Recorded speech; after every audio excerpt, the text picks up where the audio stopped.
What's up, guys, and welcome back to the 9 C's of Reality, an apologetic for God's kingship. I'm your host, Caleb Callahan, and you have tuned in to Corruption 101.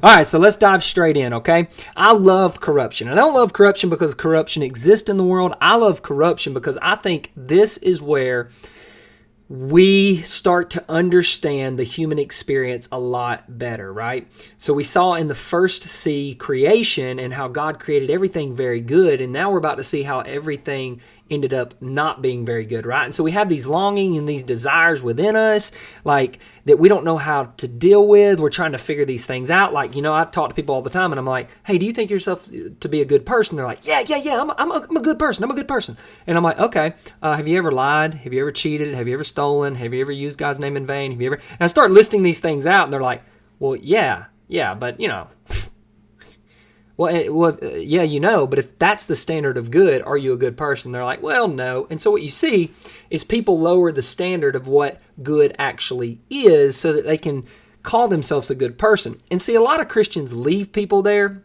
and I don't think we should leave people there, right? It's a perfect opportunity to say something like this. Well, how about I give you a story for that? Right? The thing that you're feeling on the inside of you, the thing that seems misplaced, that you don't really know what to do with, this desire to be good, but you actually know you're not good if you're honest with yourself. Like, what if you were made good and something happened to make you not good, and there's residue left over, and you're wanting to get back to that place of goodness?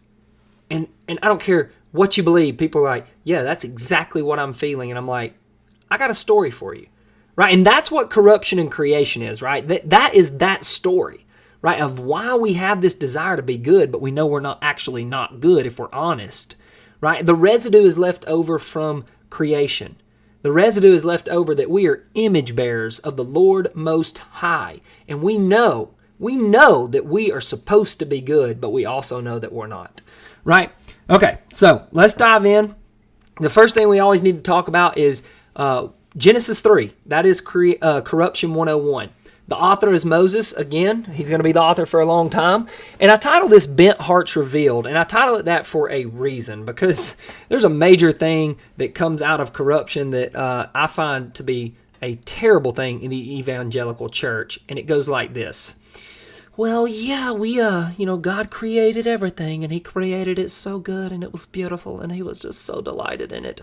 And then all of a sudden, we sinned, and we rebelled, and we had to go to plan B, and now we're just living in plan B, and everything's just not good anymore. No. That cannot be further from the truth, right? God is sovereign, and you can't say God is sovereign and also say that we're in plan B. Right? It's plan A, and it's always been plan A. Now, why do people not like to say that? Right? Why do people go to this plan B idea?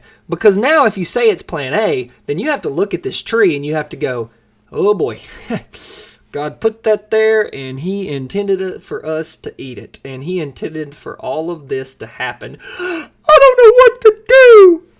If you haven't watched the introductory video, shame on you, because I answer this in the introductory video. Right? That is the whole point of an apologetic for God's kingship. I am telling you what the difference is from the first garden to the last garden. And I am telling you what history is all about. History is all about a father sanctifying his creation to prepare them for an eternity with him. Go watch the introductory video. Okay, here we go. So let's catch the image of what's going on right here before the serpent or the deceiver comes on the scene, right? Adam and Eve, they're dwelling with God. They're enjoying God. We need to remember, Adam is like this innocent, Adam and Eve, they're like this innocent new creation. Like God would have probably came and been like, create man. I don't know if that's how he would have done it. I don't know why I said it that way. But create man, right? And Adam comes up and he's like, who are you? And God's like, I'm God. And he's like, okay. And who am I? And he's like, I'm your creator. I'm sorry. And he'll be like, okay. who am I? And he'd be like, well, you're man. You're my creation. He's like, okay. What am I doing here? Well, let me father you. Let me show you. This is what you're supposed to do, right? So man would have been like this baby infant, right? But he's also like 25, 26-year-old, strapping year old, high intellect, big learning curve, right? I mean, he would have had all this. He would have had all of this, right? And so we need to understand that. But the other thing we need to understand is man would have had one voice speaking over his life, just one, and that is God, leading him in knowledge, in true knowledge that leads you into the fullness of joy. Right? So I can imagine Adam and Eve, they went out every day and they came back like little kids, like, God, guess what we did today? It was awesome. And da-da-da. And then they went, but we got like 75 questions. And God would have been like, oh my gosh. No, I'm just kidding. God would have loved it, right? Because that's what they were doing. They were dwelling together the way it was intended to, the way everything was intended to be. But then this new character comes in, and we don't need to only understand it as a new character, but we need to understand it as a new voice. And this voice is said to be crafty, and it is said to be cunning. Now, we read too much into that because we know the end of the story. We know that Revelations tells us this is Satan. And there's so many questions that arise from this, like Satan, what's he doing in the garden? Why did God allow him to do this? Why did God even let him be there, right? There's so many of these questions, so we're going to get to, and we're going to answer all those. But the first thing I want us to recognize is the word crafty just means that someone is wise to achieve their ends, right? So obviously his ends were to be deceitful, right, to God's creation. Was he envious? I don't know. We're going to talk about that later on in the 102s. So this serpent, he uses some tactics, right? And we need to look at these tactics, and we're going to understand these tactics even more in the 102s, but we at least need to get a framework of them, right? So I can start to show you how the serpent used these, because he still uses them today. Nothing's changed. Same tactics today. So the first one is the serpent changes the order of things, right? God made man the head, right, of his wife. And so what the serpent does is he flips it, right? He goes to Eve and he starts asking Eve questions that the leader, the head, should have been answering. And then he uses Eve to go to Adam and convince him. So Adam's emotions, he uses Eve to attack Adam's emotions while he attacks Eve's reason. The next thing he does is he tells them to focus on what they don't have, right? He says, did God actually say you shall not eat of any tree in the garden? So he's getting them to look at what they don't have. God has given them the entire world, an entire garden to enjoy, including himself. And then he's like, hey, but there's that one tree that you're not supposed to eat of. And they're like, oh, there is. How dare God do such a thing? Right? That sounds like us. That's how we like to be. The next thing he does is he questions God's word, right? He says, did God actually say? Are you sure God said this? And then the next one is he tells just enough truth to make it believable. Oh, you will surely not die. God just knows that when you eat of the tree, you're going to become like him. And God, he doesn't want any rivals. And there you go. What he's doing now is he's questioning God's motives. He's trying to place doubt. This new voice is trying to get them to doubt the voice of God, the voice that was leading them into the fullness of joy. He is trying to get them to doubt that. He is trying to get them, remember these two things, to doubt God's goodness and God's faithfulness. And the reason you need to remember those two things is because that is going to be the rest of history. God is going to defend his faithfulness, and he is going to defend his goodness. And then the serpent just stands back and watches. And then all of a sudden we see the consequences, right?